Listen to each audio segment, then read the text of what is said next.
Shalom everyone, Parashat Balak, Tafshin Peivav. There are parshiyot, weekly Torah portions, that we sometimes read as two separate parshiyot on two separate Shabbatot, and at other times as a single combined parasha on one Shabbat.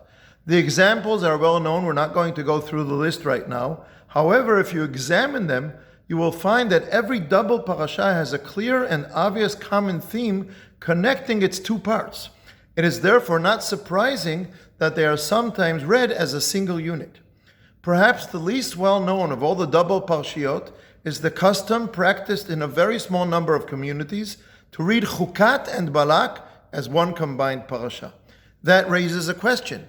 What is the common theme that links Chukat and Balak? Before answering that question, let me ask another question about the other side of the story. The story of Parashat Balak, of Balak recruiting Bilam to curse Bnei Israel, fills almost all of Parashat Balak.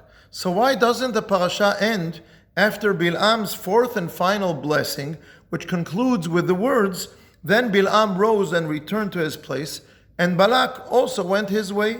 That seems like the natural place to end Parashat Balak, but it does not end there. Instead, it continues into the beginning of the next event, how the daughters of Moab and Midian caused Bnei Israel to sin, leading to a plague among the people, and how Pinchas acted to stop that plague, and the parasha ends with a devastating pasuk, those who died in the plague were 24,000. So why does the parasha move on to the next event, stop the description of that event in the middle, and end with a terrible report that 24,000 of Bnei Israel died? The clear connection between Chukat and Balak is this. Am Yisrael is nearing the end of the long 40-year journey in the desert.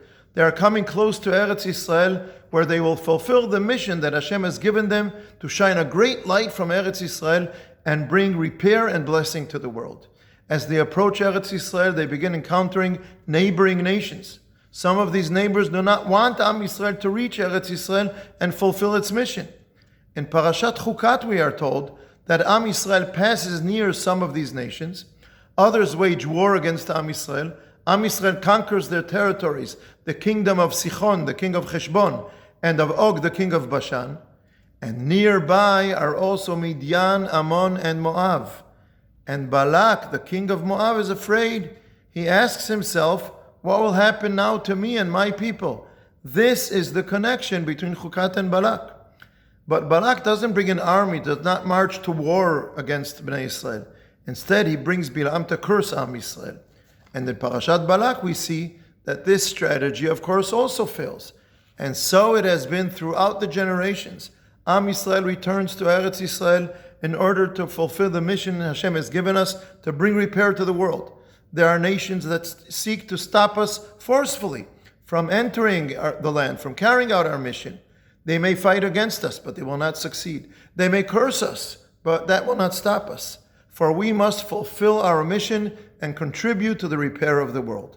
But the conclusion of Parashat Balak teaches us that all of this depends upon one thing, that we remain faithful to who we are meant to be, that we stick to the path that Hashem has instructed us to follow. If other nations succeed in tempting us to abandon our unique identity, to lose our distinctiveness and to become like them, then that may indeed hinder us. Wars can harm us, but they can't stop us. Curses don't frighten us. But if they succeed in pulling us away from faithfulness to the mission Hashem has entrusted to us, that is something we must truly fear. However, that does not mean that encounters with other nations are always going to be negative. It does not mean that relationships between peoples cannot be beneficial and bring blessing to them and to the world. Within that fourth and final blessing of Bilam, he speaks about nations that oppose Am Yisrael's mission and with whom Am Yisrael struggles, Moab, Seir, and Amalek. But there is another nation mentioned there, the Caini. He looked upon the Caini and said, "Strong is your dwelling place." The Caini entered into an alliance with Am Yisrael, as we see later in Sefer Shoftim through the story of Yael, who was the wife of Chever the Caini. Both sides benefited from that positive relationship. This is the vision we seek for the world. We must remain faithful to Hashem and to our mission. If there are nations who forcefully try to stop us from bringing blessing to the world, it's sad, but we have to go to war with them.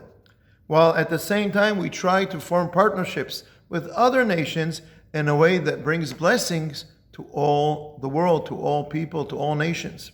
As Hashem said to our first father, Avraham, at the beginning of the history of Am Yisrael, "V'nivrechu v'cha kol mishpechot ha'adama." Through you shall all the nations be blessed. Shabbat Shalom.